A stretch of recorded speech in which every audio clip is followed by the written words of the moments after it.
Update still doing its thing in the background, but Koumei and the Five Fates is live. Update 37 has landed on all platforms, which means Koumei has arrived. There is, of course, Koumei herself, the new frame obtainable from the new Shrine Defense mission. You can either complete the mission to get it, or it will be dropping a new resource, Fate Pearls, that you can take to the Koumei's shrine location in Cetus. There will be basically, it's another way of, if you don't get the parts, you'll get the resources to be able to basically buy the parts while farming for the resources. So drop 2, buy the other 2. Not too bad. Off from the marketplace, but her abilities, her passive, every 60 seconds, one of the weapons you have will be inflicted with random status effect for 60 seconds. Get it? Every 60 seconds will be affected with the random status for 60 seconds. So it's pretty much continuous, which has me giving this frame high hopes. First ability, this has me intrigued because anybody who touches the lines, the threads, will be hit with a random elemental chance. Rolling the dice will basically inflict them with one of every one, and that's where we get into the intriguing part of her. She's a dice maiden. It says so at the top. Every ability you will roll dice that has a chance to make that ability better. Second ability, you are given a task and you will receive a decree upon completing the task that will stay with you for the rest of the game, will not continue to you to other games, just like it does in Deviri. Third ability, you summon, or is it they referred to them as, charms around her, depending on the roll you get from the dice, depends how many you have around you, and yeah, these charms, best way to put it, enemy attacks heal you instead of damaging you. It doesn't reflect damage back like I've heard so many people saying that incoming damage is converted into incoming healing. And the fourth ability that will basically hang them like a puppet. There's no other way to put it. The fate threads will string them up, and it literally says, like marionettes. String puppet. Roll of the dice will determine the status effect over time and extends it to behind her. So this is an ability that only works on enemies you can see. Unless you get the 666 roll, then it'll work on enemies behind you. Blueprint? Does it actually say? Nope. Well, it does actually. You can get the component blueprints from... No, it doesn't. It's, as mentioned before, from the shrine, or drop them from the new Shrine Defense mission. There is also 2 new weapons, her signature weapons, the Umbrella Gun, the Higasa, that the secondary fire mode is a beam, and the first one, I love this, aiming it creates a shield that blocks incoming weapon fire. That's all you really need to know about that, other than it's mainly crit based rather than status, and the charge shot is luckily the same way, crit based rather than full-blown status. Does have status on it though. Burst fired primary, the charges, the secondary, laser fire. I love the aiming creates an umbrella. That is great. I absolutely love that. And yep, same thing. It's going to be dropping from the same place that she is, the Shrine Defense mission. There is more than that. Thank you very much. The Amananta, for butchering these names to be fair, this I love the look of because every 30 hits from this empowers yourself with one of 5 blessings. What? A rules... okay, yeah. Did they change the way this works? Every 30 seconds you will roll the dice, and rolling a 6 will receive all the blessings on it. The other ones will basically increase it. It empowers the weapon, which should make it better over time. Has, oh look, you need Fate Pearls to actually build these as well. I've been trying to get the scythe skin to work, to actually extend to what it is supposed to be. As you can see it in the image here, this This is a deluxe skin that you can actually buy separate to the Caliban collection of where it is supposed to be. Can we see it? There it is, and there it goes in action and instantly went good straight back. Ooh, it's a decoration. Okay. The kind of ghosts coming out of the ground. I was wondering what they were. It's a decoration. What are you doing? Thank you. There is an ephemera that will do exactly the same thing. Kind of spooky looking, to be fair. I was wondering how they were going to implement them, considering they only showed an image of this. And of course, Caliban's actual skin. Not too bad looking, especially considering, you know, we'll probably cover this in a later video, but Caliban has an entire rework, and if you log in from now until October 16th at 11:59 PM ET, you will receive a free Caliban. And excuse me 1 second while I go all the way back to the top of this update list, because it's not just that, but log in between now and December 31st. Let's just say any time in 2024, you will also receive 5 free format. This is because anybody who is already set up a Caliban to be how they like, with the changes to abilities and how he works, they may want to start over again, so they give you the format to do it, and a free Caliban to anybody who logs in. Even if you are going to sell him and use one you already have, it's a free Warframe slot. Speaking of the shrine, there it is. You can actually have it as a orbiter decoration. I think you're going to possibly want to put this somewhere else if it is the size it should be. But it does say small shrine. That's what you're looking for in Cetus, because obviously I haven't been there. That is from her collection that has her alternate helmet that does not look bad at all. I can't believe the emotes are separately, instead of just her idle animations, so you can put them on any frame. Nope, they are in fact emotes. There is a sigil. I hate the way it goes back to the top every time.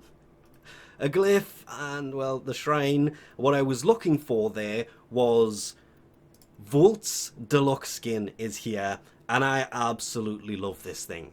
It actually looks better than I expected, with the horn being cracked and being able to see the electricity, but the other horn being missing and just made out of electricity. Believe it or not, that is Volt.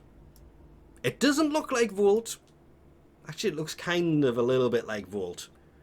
Ever so slightly. But that is Volt, and that is one amazing looking Volt. And that's coming from somebody who's made so many jokes about how revolting Volt is, just simply because I use Frost more and it's quite funny sometimes. I do like Volt. I've used Volt a lot. Probably more with that skin. More importantly, Nova's new deluxe skin is here. Damn, that look. Okay, I like that. That suits her so well. I wish we could scroll out to be able to see the feet. Instead, we're just going to let this rotate round, because Nova has very weird feet. Kind of like high heels that are constant high heels. Yeah, same thing. They've actually put something there that kind of explains it, and it just doesn't do it justice. Because there's more to this. And it's actually not popping up here in the slightest. Really? It's not part of this. It's purchased it separately, is it? Wow. Okay. Huh. There's an ephemera that goes with Volt. I cannot believe they've separated this. No, look, it says it's included in the collection. Ah, there it is. So you do have to buy his Signa separately as well. There's no pack that has the Signa and the ephemera as standard with it. And obviously, Nova has one too. But guess... Oh, there's one that actually comes with both of them. That's the one I was looking for. Nova also technically has, yeah, a Signa that goes with it that just looks so much better on her than it does anything else, and I just wish I could actually demonstrate it on her, but it's going to Excalibur. I don't have Excalibur equipped, and it doesn't actually show this on her. Oh, that is a damn shame. But that being said, don't get me wrong, I love the fact that these things are purchasable separately. It just Doesn't make sense to me that they're not all inside of one big pack to buy them all together. You've got to buy all of the accessories separate to buying the actual skins. Weird. Very weird. Oh, new Day of the Dead chest plates, shoulder plates, skins. Oh, actually, well, that image doesn't really do it justice. The Day of the Dead skins are usually black and white. Throwing a bit of colour in there actually makes them stand out quite a lot, especially with that energy effect going over them. You can see the artwork isn't there and then it just phases over.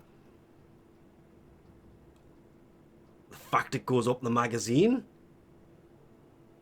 Oh, okay. Them I like quite a bit. And you can't really tell that one too much. Does the armor do the same thing? It does. The armor has the same effect. Okay. Props on that one. There are new incarnon devices as well. This would be for the Dera, Base and Vandal, Cyberus, Base, Dex and Prime. Love it.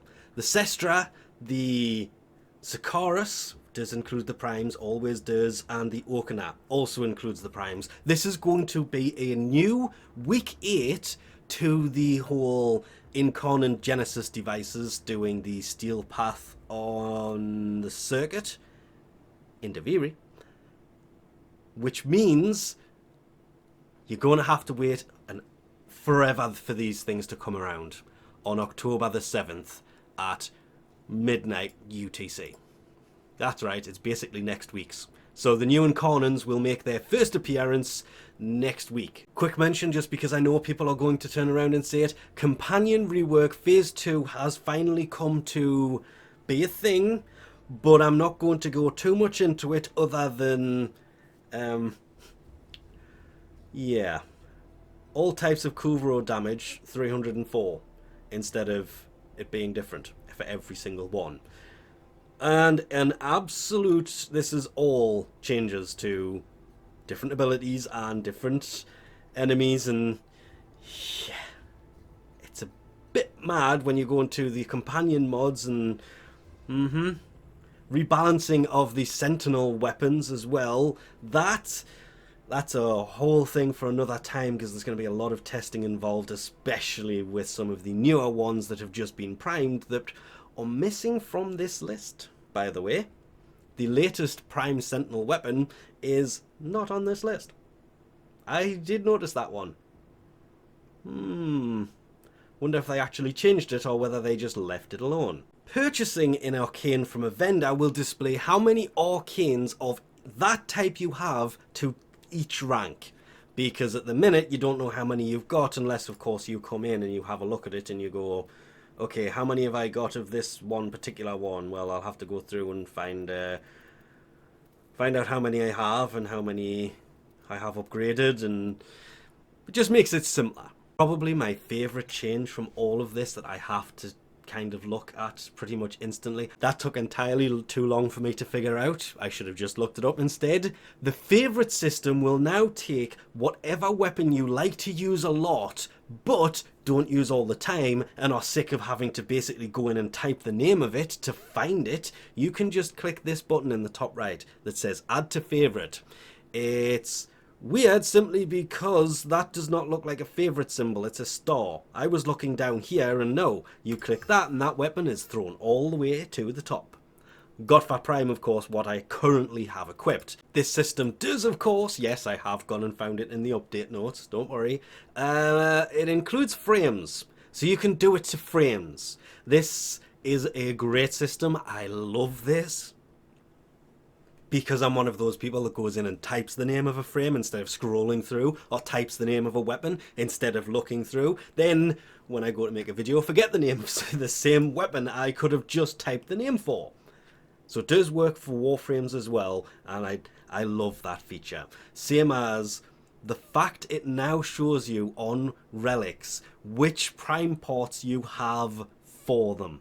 This system can be insanely useful because say you wanted the Tenor Prime barrel that drops from the Neo T5 relic, you can see that it's the rare one, you have everything else, so you may as well upgrade it to rank 3 and just go for the rare drop on it. And I'll be brutally honest, there's a lot of these I want to have as kind of dedicated things, but this is a long list of fixes, optimizations, and little other changes that just change the axes of Signas so they better fit where they're supposed to be, as well as this added several new faces and hairs and helmets to the Sisters of Porvos for a wider variety of sisters to come after you. Could have thrown a few more weapons in there while they're on. People would have absolutely loved that one. But there is a ton to this update. Lots of... The automatic login thing for Steam, auto login, basically means if you run Warframe through Steam, instead of having to enter your password all the time, it will just bypass that and go straight to it through account binding. I'm not going to use that often, personally, simply because I don't run the game through Steam all that often. It is linked to it, but I didn't even look at this, which, to be fair, would save me a ton of time. Or anybody who plays this game a lot on PC, that would save a ton of time. But before anything else, you have to actually jump in the game and talk to... Konzu, you are such a pain in the butt sometimes. Who will give you the missions and everything else, because, massive spoilers, you will have to technically do things before you have a chance to get a hold of Koumei and her 5 fates. More on that possibly later, but for now, there is way too much to go on about in this update, so we'll leave this off here. Thanks for watching, and I'll catch you next time.